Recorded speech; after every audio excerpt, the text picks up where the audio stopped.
The Adventures of Frank Race, starring Tom Collins.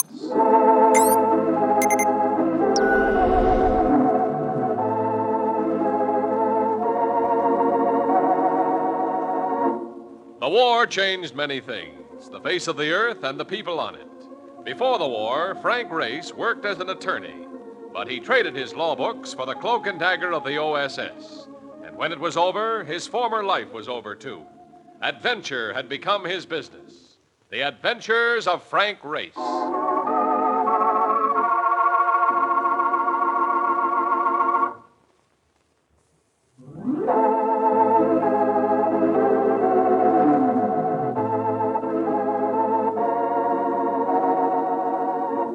And now we join Frank Race for The Adventure of the Reckless Daughter.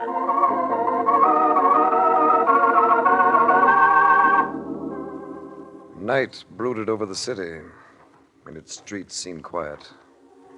But you could sense the bitterness that lay beneath the apparently placid surface. This was a section of the European continent, and here the scars of war showed jagged and ugly, with a healing, not a happy process. Oh, brother, talk about dead towns. Everybody here must be between the quilts. It's almost midnight. That's late? In New York, things would just be getting started. I'm afraid it's different here, Mark. Yeah, I'll say it's different.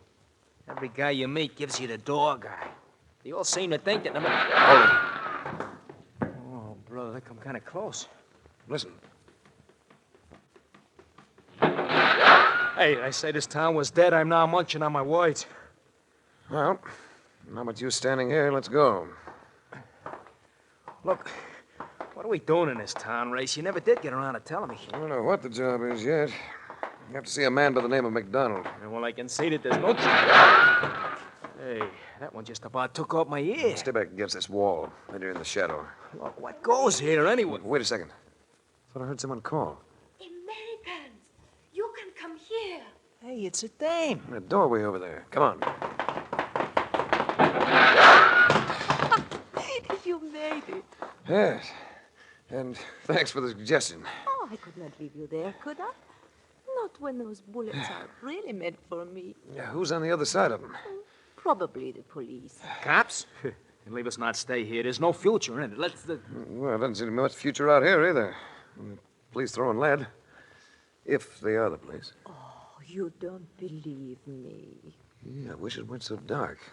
If the rest of you goes with that voice... You must not strike a light. We would draw their fire. Which brings up the question of getting out of here. There is a little cafe in the next square.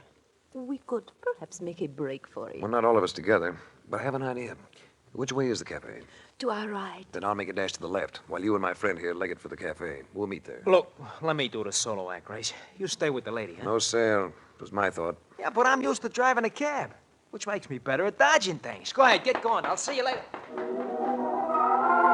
He was gone before I could protest, with two shots reaching out for him as the girl and I took the other direction. The cafe in the next block turned out to be pretty much like the rest of the city. Not much light, not much glitter. Very little sound. Well, do I match my voice? You witch.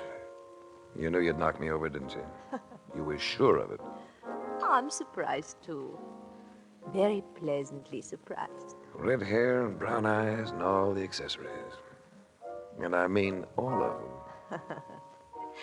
A woman at whom someone fires bullets. Remember? You're gay. You laugh when so many of these around are grim and unsmiling. Why? To waste life on anything but laughter is foolish. Who are you? Stephanie? Just Stephanie? That seems to be it. Would it do me any good to ask you the why of the bullets? Not at the moment, because we're going to be intruded upon. I object to that word, Stephanie. You make it sound too personal. He had the look that spelled bloodhound. And I sensed that because of the girl, he was going to be my enemy. Race, this is Gregor Savas. Won't you sit down? You will pardon me if I do not. Sit down, Gregor. It will ease that temper of yours. You have a companion, I believe, Mr. Race. Yes, What happened? He is quite all right. But we will have to charge him with resisting arrest. Now you know, Race. Savas is a policeman. A highly placed policeman, to be sure, but a policeman nevertheless. Gregor, do sit down and have something to drink with us. It will lighten your spirits. I am not anxious to lighten my spirits. There are other things to think about. Savas, if Mark Donovan's guilty of anything, then I am equally so. And I. If I thought I could make use of such a situation, believe me, I would. Your companion was guilty of physical resistance. In this country, that is serious. In this country, everything is serious. Let the man go, Gregor. He was only trying to help me. If I have my way, and I think I will, he shall pay a full penalty. And that, for your information, Mr. Race, is quite severe. This was his parting shot. With it, he left us, pausing only a moment or so to say something to a man beside the door. I'm sorry, Race. I'd better start doing something about Mark. Oh, of course. I wish I could help. Will I see you again? Why not? I'm staying with a friend, a countrywoman of yours. Find the church of San Sebastian and walk through its graveyard. Unusual directions. Geraldine Carr is an unusual woman. I'm very fond of her. I headed for the door, but halfway there, I got my eye full of trouble. The lad to whom Savas had spoken had a knife in his hand. So I jammed my way past a side door and into a small room that offered exit in the shape of a window already open.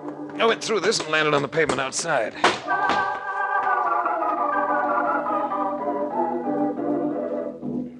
I told Mark that we'd come to the city to see a man by the name of MacDonald, and it was to this person that I went now. It was after midnight, but I found him still up, reading the latest blurb on the condition of Europe. Oh, I never seem to sleep well in a hotel. Silly, isn't it? No, sit down, Race. I came at this hour because I have a friend who's just been thrown in jail on a petty charge. Thought you might be able to help us. How long is it since you arrived? About 9 hours. 9 hours, and you already have a problem. Problems. This country is full of them. I know. I'm in business here. I could probably do something for your friend. I'm wondering if you can do something for me. I'll try. I want to trigger a big expansion program here, Race. My syndicate is willing to spend millions because we know the industrial record of this nation. It's great. Naturally, to keep such a development sound, we must have insurance. But the underwriters are balking. Too much instability of government, too many factions at cross purposes. I can imagine that. You sense it just from walking the streets of the city. There's one man who ties the nation together. He's done it before. He can do it again. Anton Vendine. Yes, you know him. It's largely because you know him that you're here.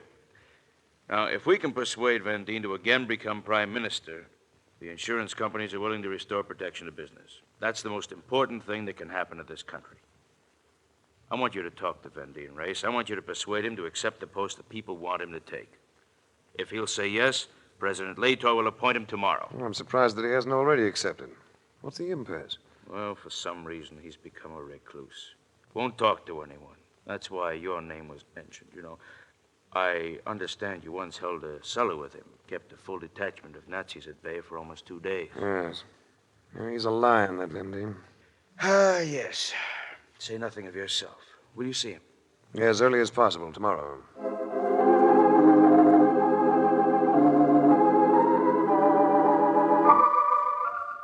I found Anton Vendine working in his garden.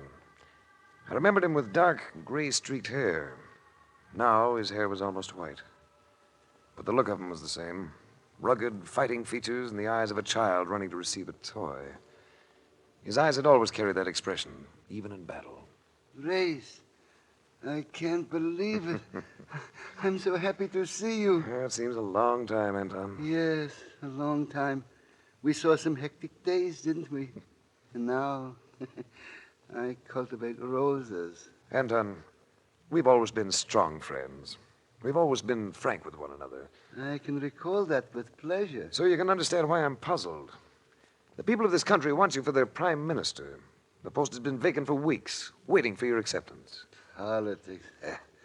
I no longer have an interest there, Race. Well, in your case, I prefer the word statesmanship. In my case, it's all the same. There's something else bothering you.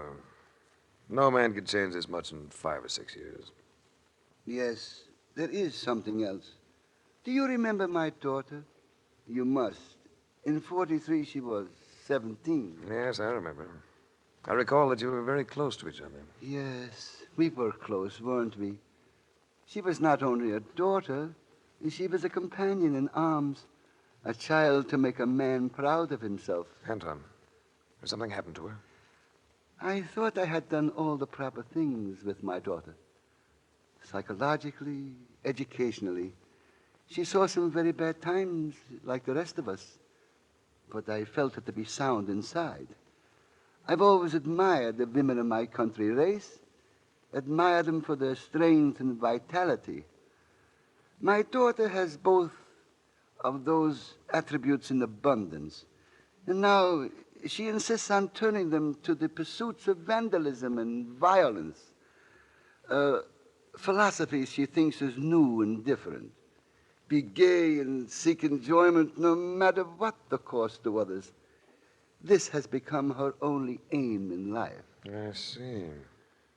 But you can't let this affect you, Anton. You can't... Race, when a man cannot influence his own child, a girl to whom he has given all his talents, the best of his efforts, how can he expect to lead a nation? Anton, if my memory serves me correctly, your daughter's name is Stephanie. That's right, Race. And she was always very fond of you. And if my memory serves me still further, Stephanie has red hair.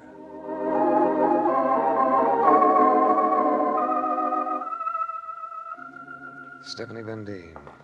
No wonder I hadn't recognized her.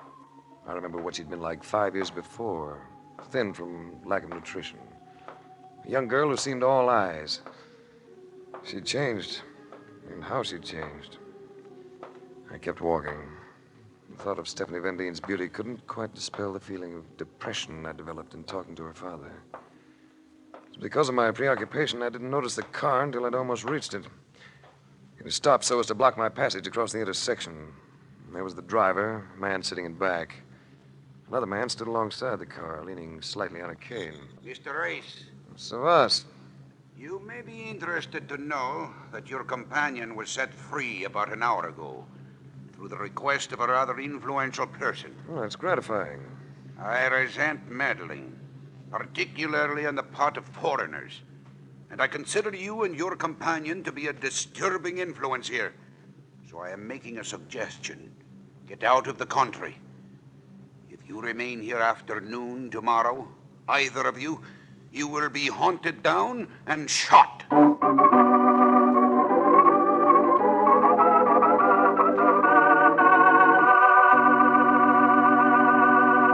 We'll return to the adventures of Frank Race in just about 1 minute.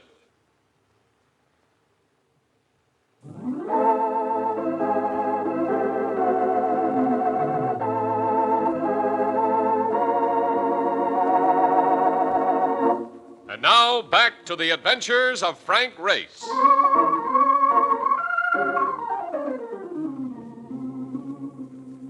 The overall picture had become clearer now. The country had turned within itself out of dissatisfaction, and the Corps was assuming the old pattern, dictatorship. Already it had become a semi-police state. And there was a possibility that Savas had the drive to make it his party, the flame that would twist the country into his grip. There was only one remedy. Anton Van Deen must return to the post of Prime Minister, which meant that I had to see his daughter. I think we could have got here a little faster. We could have done a looking by daylight. This must be it. You said a church on one side and a graveyard on the other, didn't you? Now, this is it, all right. And we go through the graveyard in the dark. Oh, brother, what a routine. The girl is living with Bohemians. I thought you said she was staying with an American then. By Bohemian, Mark, I mean Artie. They like to do things in an unusual way. Well, they're doing it. What's the matter with that flashlight? Seems to be getting dim. When you go walking through a graveyard at night, you... What? Hey, Mark, where are you? There I am, Race. The bottom of this pit. Well, his light went out. Must be the batteries. Wait a second. Ah, there it is. Oh. Well, I'll be darned. What are you laughing at? It's a lucky thing I didn't break my neck. What is this, anyhow? Marcus, you're in a grave. I'm in a what? You're kidding? An open grave. Yeah, Yeah, it's me that's rushing things a little. Yeah, let me help you out, huh? You have to reach way in. They bury him deep in this country. Here, grab. I got it. All right, now dig in with your feet. Yeah, that's it. There we go. Yeah. Oh, that does it. Yeah. Yeah. Now let's see if we can find those women without any more mishaps. Huh?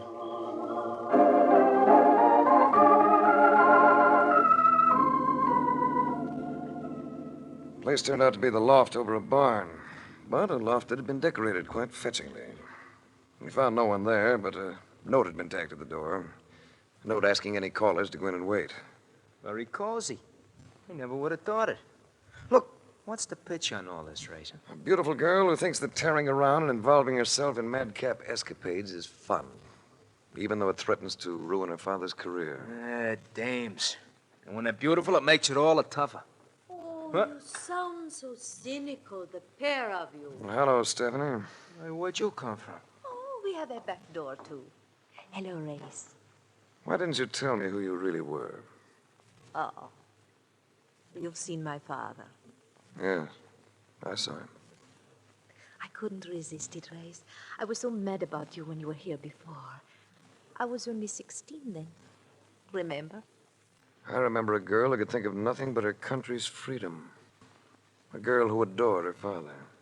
I adored you too, Race. I think I could still adore you. With a little encouragement. Yeah.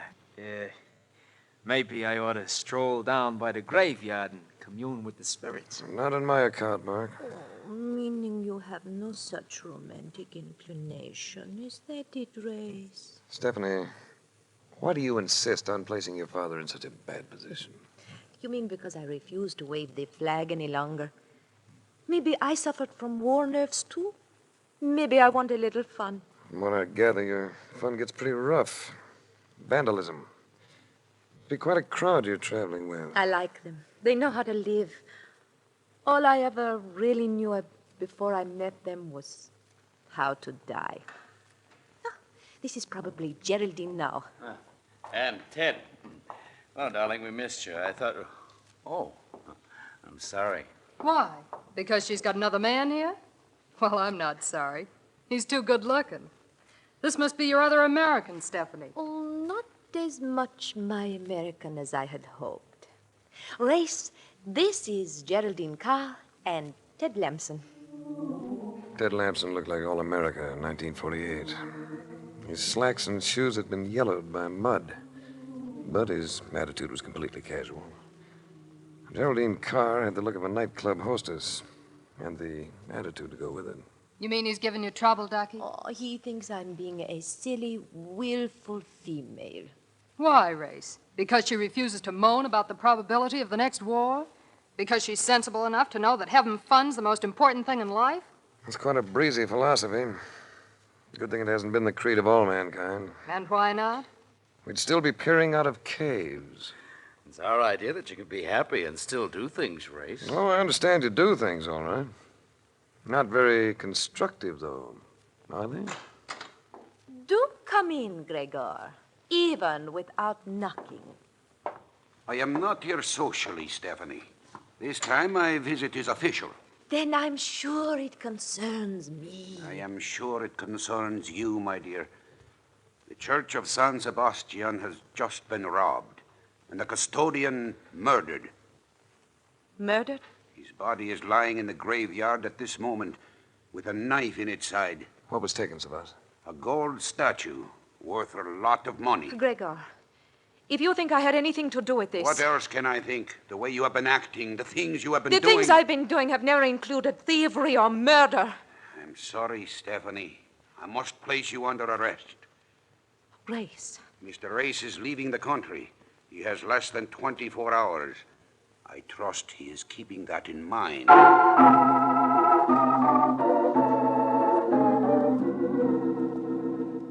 I could think of nothing else but to head for the home of Anton Vendine, where the immediate reaction to my news was one of hopelessness. You see, Race? This finishes it. I can see it'll finish a lot of things if we don't act quickly, including the freedom of this country. What are the mechanics of your taking over the premiership? Well, I could simply be sworn in at any time.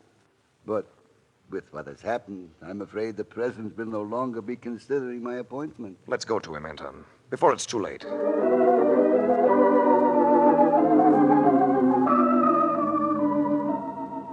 President Lator, a gray little man with furrows of trouble etched across his forehead, shook his head dubiously. The papers all have it by now, Anton. I am afraid the feeling is going to run high. Yesterday, you were the hero of the people. Tomorrow, they may think of you only as the father of a murderess. Under the circumstances... I understand. Will you excuse me, gentlemen? He left us to answer his phone. When he came back, his expression looked even more troubled than before. What is it, Nikolai? Gregor Savas. He insists that I summon him to the post of Prime Minister. If you do, Mr. President, it'll be a move you'll gravely regret. I'm afraid I'm going to have no other alternative. I have held the post open too long as it is, waiting for you, Anton. And Mr. Van Dien's ready to accept it. But this is a scandal, Race. We may as well give up. We are a religious people, Mr. Race, and that statue had great importance to us. Suppose we find it. Suppose we prove that Stephanie Van Dien had nothing to do with its theft. Oh, I should be most happy. Then I'd like you two gentlemen to meet me at the side entrance to the Church of San Sebastian in about an hour. I think I know where to find that statue.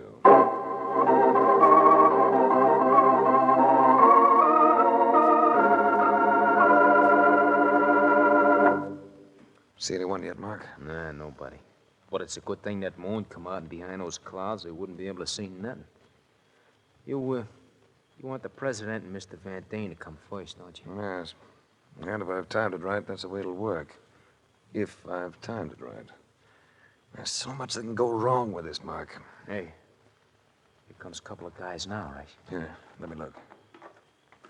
The ones you want? Yes. It's the president, Anton Van Dien.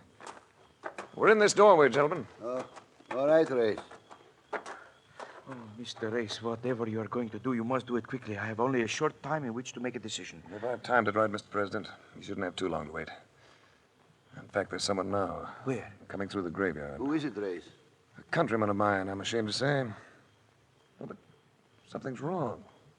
He should have had company. He's gone. One moment he was there, and now he's gone. Come on.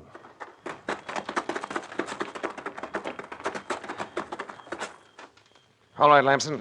You can stop digging. Come out of there. Race! That is the one, all right. Same grave I fell into. Climb out, Lamson. But this is nothing but an empty grave. Not entirely empty, Mr. President.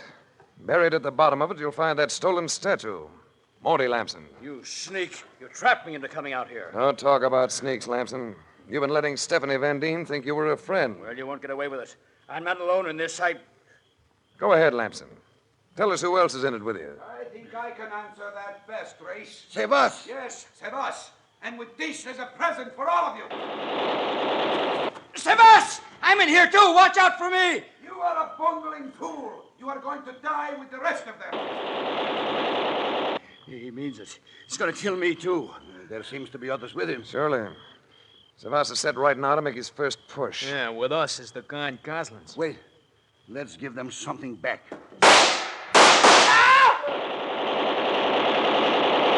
Mr. Race, what is going on here? I'm afraid our friend Savas intends to assume control of this country. To do that, he knew he'd have to discredit Anton Van Dien. So he took advantage of Stephanie's apparent waywardness and framed this theft and murder. That's the way of it, isn't it, Lamson? Yes. Yes, that's the way of it. Yeah, he'd have made it stick, too. If Mark Donovan hadn't fallen into this grave. Oh, it looks as though he may win even so. Yeah, they're pinning us down while they come closer. It's just a matter of time. Just a matter of time. Let them come closer. I welcome it. You know, I still can't see how you figured this one out, Race. You notice this grave now, Mark? It's just about 6 feet deep, isn't it? Yeah, but when I fell into it, it was a lot deeper. 6 feet has always been the proper depth for a grave. But if you wanted to hide something in it, you'd make it deeper, wouldn't you? Which they did. They went right down to the yellow soil that Lamson had on his shoes. Race, I think they're coming. We are coming, all right. Stand back a moment, Race. Race!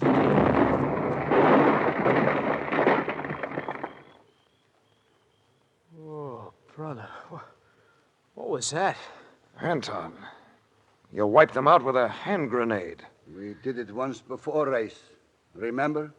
against the same kind of people. Let's get out of here, Anton. So we can have you sworn in as Prime Minister. For the second time, you've earned it.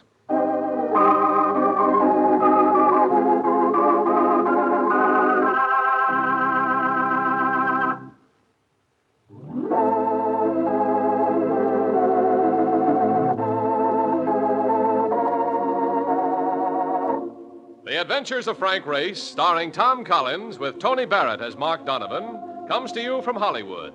Others heard in tonight's cast were Gene Bates, Evelyn Scott, Jack Crucian, Wilms Herbert, Joe Duvall, and Harry Lang. This series is written and directed by Buckley Angel and Joel Murcott. The music is composed and played by Ivan Ditmars. Be sure to be with us again this same time next week for another dramatic chapter in The Adventures of Frank Race. Art Gilmore speaking. This is a Bruce Elves production.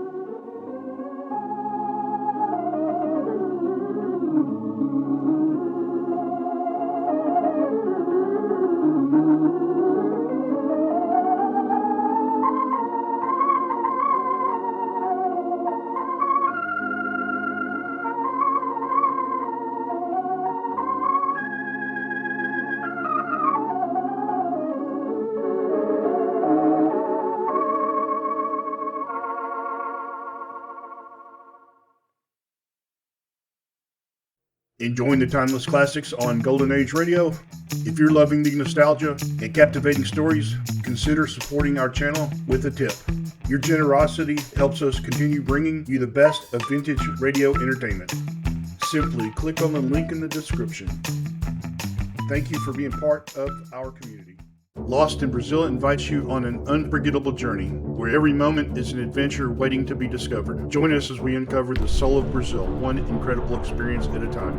Click on the link in the description and embark on the ultimate Brazilian odyssey. You have been listening to Golden Age Radio, rumble.com/C/GAR, brought to you by G3PL.com. Don't forget to subscribe for more videos.